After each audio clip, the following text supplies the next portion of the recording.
अब ये डीआई का सवाल है। अब डीआई के सवाल में बहुत सारे बच्चे जो है एकदम से घबरा जाते हैं, अरे डीआई कैसे लगाएंगे, डीआई कैसे लगाएंगे। डीआई में कुछ नहीं होता, जिस भी बच्चे का प्रतिशत, अनुपात, समानुपात ये सब क्लियर है वो बहुत ही आसानी से डीआई कर ले जाएगा। डीआई में इतना कुछ होता नहीं, बस एग्जामिनर क्या है, या बहुत सारे लोग बताते हैं डीआई बहुत कठिन बहुत कठिन, वो लोग हड़बड़ा जाते हैं, जबकि डीआई में इतना कुछ होता नहीं। जैसे ये पहला क्वेश्चन ये डीआई का दिया हुआ है। अच्छा, निर्यात और आयात की बात बोल रहा है, तो निर्यात होता है जैसे कोई देश जब अपना सामान दूसरे देश को बेचता है तो उसको बोलते हैं निर्यात। और आयात क्या होता है, जब कोई भी देश अपने यहाँ दूसरे देश का सामान अपने यहाँ खरीदता है तो होता है आयात।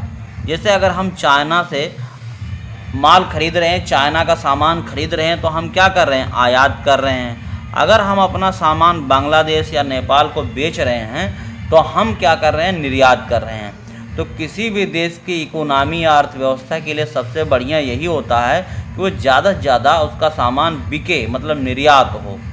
हाँ, तो जितना ज़्यादा निर्यात होगा उस देश के लिए उतना ही अच्छा होगा, आयात कम रहे वही ठीक है। अब देखिए, जैसे ये वाला सवाल बोला है कि निर्यात को ब्लैक से इसने पेंटेड कर रखा है और आयात को ऐसे ही, ठीक। अब ये बोला दिए गए कौन से वर्षों में निर्यातों के प्रतिशत के हिसाब से आयातें सबसे ज़्यादा हैं। अब यहाँ पर ये देख लीजिए, ये 2000 लिखा है, ये 4000 लिखा है, तो 2 के बीच में कहीं 3 भी होगा, 4 और 6 के बीच में कहीं 5 भी होगा। अब 2011 की अगर हम बात करने हैं, जिसका कैलकुलेशन आसान बढ़िया है, जिस बच्चे का कैलकुलेशन अच्छा है वो बहुत ही अच्छा डीआई करता है। और डीआई में एक बार समझ में आ गया तो 5 नंबर पक्के हो गए। अब देख लीजिए, यहाँ पर 4 है, 4 हमारा क्या है, निर्यात है, और आयात का है 8 हैं। इंडिया क्या करता है, निर्यात कम करता है, आयात ज़्यादा करता है, इसलिए हमें लगता है ये इंडिया का ही कहो दे दिया हो, ठीक। अब यहाँ 4 है और 8 है, अब सीधा सीधा कितने का अंतर हो रहा है, दोगुने का अंतर हो रहा है। तो हमने बोला था कोई चीज़ अगर 1 से 2 हो जा रही है तो क्या हो जाएगा, 100%। ये मैंने बोला था, मैंने पढ़ाया है, पिछले कई वीडियो में बताया है। 4 क्या है, 4 को हम मान ले 1, तो 8 क्या है भाई, 2 हो जाएगा। तो यहाँ पर कितना 100% का क्या आ गया। इसमें अगर हम इसके बीच में देखते हैं तो 100% का आ रहा है। आयात और निर्यात के बीच में अंतर, मतलब निर्यात से आयात क्या है, 100% ज़्यादा है। अब यहाँ बात करने आए तो इसका ब्लैक देखते हैं तो 5 के सामने आ रहा है, और इसका किसके सामने आ रहा है, 9 के सामने आ रहा है।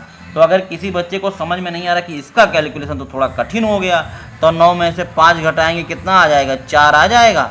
हाँ, 4 × 100, ऐसे ही आसान बनाने के लिए मैं शॉर्टकट में लिख रहा हूँ। और कितने पे, 5 पे, हर 5 पे। हाँ, तो यहाँ से 0.8 आया, और यहाँ क्या है तो 80%। इस वाले का आ गया, 2012 वाले का 80% आ गया। मैं पूरा सॉल्व करके नहीं बता रहा हूँ, बस समझते रहिए। और यहाँ पर क्या आ गया, 3 है और ये 6 है, यहाँ भी सीधे सीधे 100% आ रहा है। हमने बोला था कि 1 से कोई चीज़ 2 हो जा रही है, मतलब 3 से यहाँ पर क्या हो रहा है, अच्छा ये निर्यात है, ये आयात, और 3 × 3, 3 दूना 6।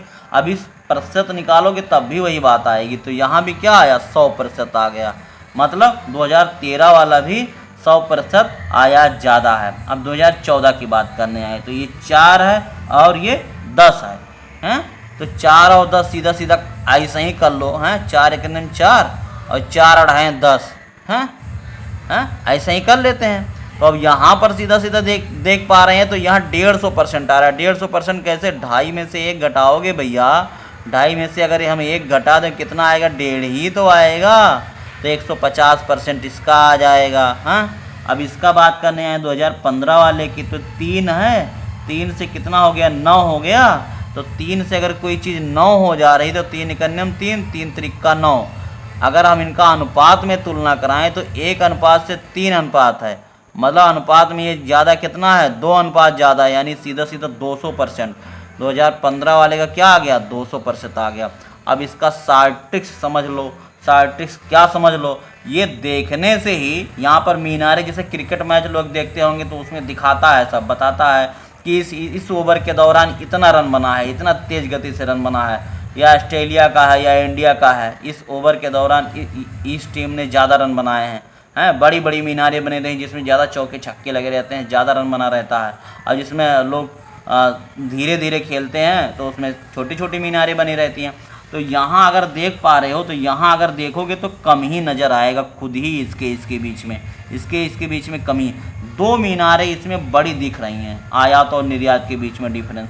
ये वाला 2014 वाला 2015 वाले में थोड़ा सा कन्फ्यूजन हो सकता है, मैं इस चीज़ को मान सकता हूँ, हैं। लेकिन यहाँ तो तीनों कन्फर्म है कि ये तीनों तो नहीं हो सकते, पक्का है 2014 या 15 वाला ही होगा।